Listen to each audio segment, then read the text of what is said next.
হ্যাঁ, কুস্তি কারে কয় আপনারা আজকে দেখতে পারবেন। এই দেখেন কুস্তি, এটাই হলো চিতাবাঘ আর এর কুস্তি। দেখেন শেষ পর্যন্ত কে জিতে আপনারা পুরো ভিডিওটি দেখলে বুঝবেন।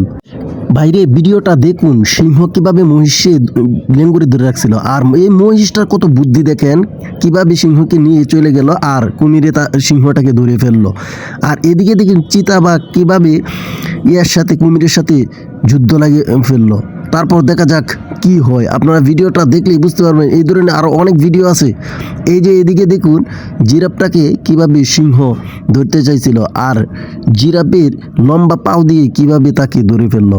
এদিকে হায়না দেখেন উট পেতে আছে কিভাবে এটাকে ধরবে, কিন্তু শেষ পর্যন্ত কি হয় আপনারা দেখতে থাকুন, না দেখলে মিস করবেন। এই ধরনের আরও সুন্দর সুন্দর ভিডিও পেতে আমাদের এই পেজটা ফলো করে সাথে থাকুন। এই ধরনের আরও অনেক সুন্দর ভিডিও আমরা দিয়ে থাকি। দেখেন সিংহ বনের রাজা এটা আমরা জানি, তারপরে সিংহটা কিভাবে কী করলো, এদিকে উঠে পা দিয়ে সিংহটাকে একটা বেদা মেরে দেখেন কি করে ফেললো।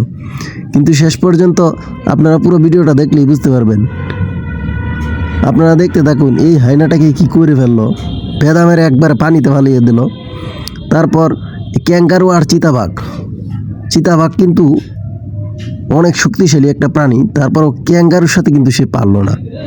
আর জেব্রা দেখেন তার লম্বা মুখ দিয়ে কিভাবে হায়নাটাকে ছুঁড়ে ফেলে দিল। এই ধরনের ভিডিও আমরা কিন্তু সবসময় দিয়ে থাকি, অনেক কষ্ট করে বানাই আপনাদের জন্য। আর দেখেন সিংহ কিন্তু উঠে পড়ল গাছের উপরে, কারণ হাই দেখেন কিভাবে ঘোড়াটা কীভাবে হায়নাটাকে একটা মেরে দিল। তাই বলি বুদ্ধি থাকলেই কিন্তু সফল হওয়া যায়, সব জায়গায় কিন্তু বুদ্ধিরই জয় হয়, খালি শক্তি থাকলেই সব কিছু হয় না। দেখেন চিতাবাঘটাকে কীভাবে একটা মেরে ফেলে দিল। এই জেব্রাটার সাথে কি হয় যদি না দেখে মিস করবেন।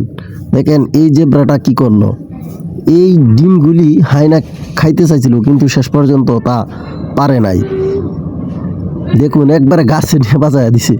আর জেব্রা অনেক লম্বা প্রাণী, তার সাথে কেউ পারে না। দেখেন কিভাবে পাছা ট্যাং দিয়ে লাত্তি মারলো। আর ঘোড়া দেখেন লাত্তি মেরে একবারে সিংহটাকে একদম ফেলে দিল। আর এদিকে দেখেন চিতাবাঘকে লাথি মেরে একবারে আকাশের উপরে তুলে ফেললো। দেখেন শেষ পর্যন্ত কি হয়। আর এদিকে কিন্তু মহিষও কম না, এই উটটিকে ধরে ফেললো 3-4টা চিতাবাঘ এসে, কিন্তু শেষ পর্যন্ত কি হয় সেটা দেখলেই আপনারা বুঝতে পারবেন। মহিষের সাথে কিন্তু শেষ পর্যন্ত চিতাবাঘেও পারলো না। মহিষ কিন্তু দেখতে এটা বড় সড়ো প্রাণী, অনেক শক্তিশালী একটা প্রাণী। ভিডিওটা প্রচণ্ড পরিমাণ শেয়ার করবেন।